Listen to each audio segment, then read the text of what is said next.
So hello everyone, welcome to my critique video presentation. The work of fine arts that I choose to critique is one of my all-time favorite piece of art, the painting Wanderer Above the Sea of Fog by Caspar David Friedrich.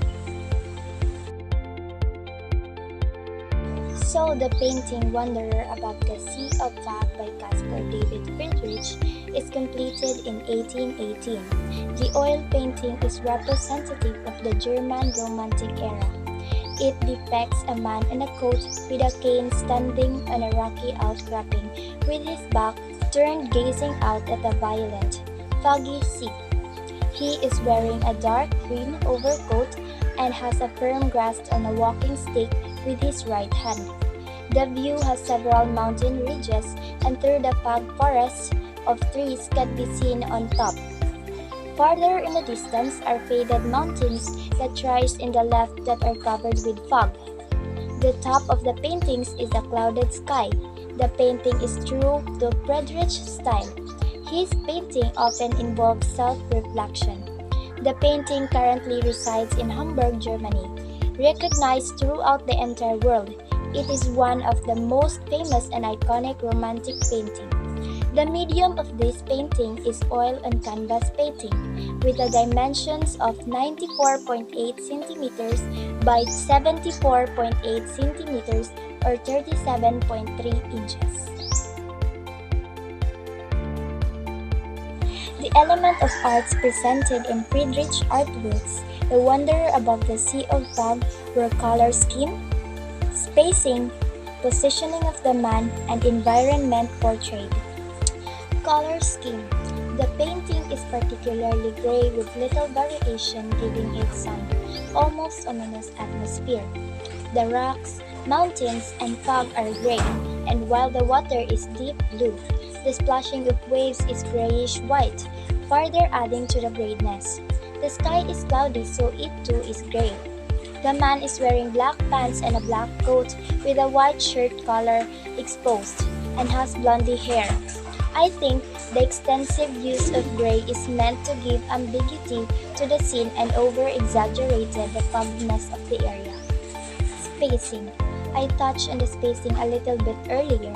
The waves and the fog blur the line horizon, so it's hard to tell where the sea ends and the mountains begin. The fog also contributes to distorting the viewer's depth perception. This gives the feeling that the sea is so vast that it can be clearly observed, and also emphasizes the great vastness of nature compared to the minute blip of existence that is mankind. Positioning.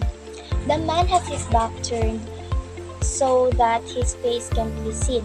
I think this is so that the viewer can put himself to the man's spot and imagine himself there. In regards to my interpretation of the painting's meaning, I think his back is turned because it doesn't matter who he is, because the man has always arisen to challenge of conquering nature. He is everyone. He is all of mankind, which has also taken the first step down bold new roads and embraced the uncertainty of brave new ideas. Setting. The environment of the painting was chosen to perfectly illustrate the order of man against a chaotic background. A violent, foggy sea is the harshest environment man could face. It could swallow you up in an instant, and you would have gone forever without the slightest trace, lost for eternity to the treacherous waters. The sea also alludes to the bold spirit of sea travelers who explore new lands, conquering nature, exerting their will over it, daring to tread forth toward a fresh frontier, bravely going where no man had gone before. Some believe Wanderer Above the Sea of Fog to be self-portrait by Friedrich. The young figure standing in a contemplation has the same fairy red hair as the artist. The figure stands in contemplation of self-reflection, mesmerized by the haze of the sea fog as if it were a religious and spiritual experience. He wonders in that moment about the unforeseen future. By placing his back toward the viewer, he is not shutting them out. Rather, he enables them to see the world through his own eyes. to share, convey his personal experience. Though some believe this to be a self-portrait, tradition recounts that the figure in Wanderer above the Sea of Fog is particular person, a high-ranking forestry officer, Colonel Friedrich Gotthard von Bricken of the Saxon infantry. He wears the green uniform of the Volunteer Rangers, those called into service against Napoleon by King Friedrich Wilhelm III of Prussia.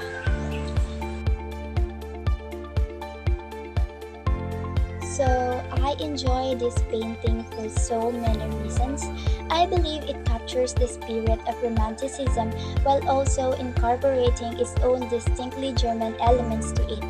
If you have even a shallow familiarity with art history, you look at it and just know it's German.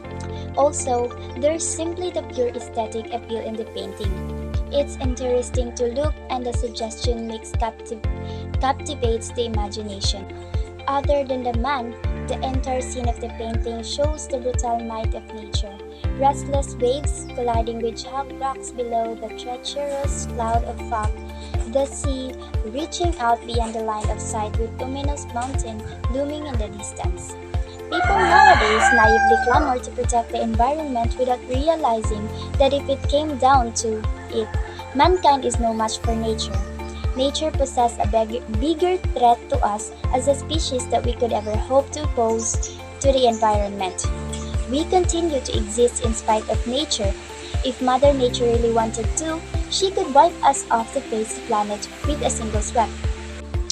A noble testament to the adventurous spirit of mankind, Wanderer Above the Sea of Fog by Caspar David Friedrich is a timeless painting that has inspired generations of innovators and explorers.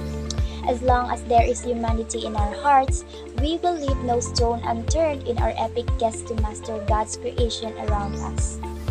Okay, so that is the end of my critic video presentation. Thank you for watching.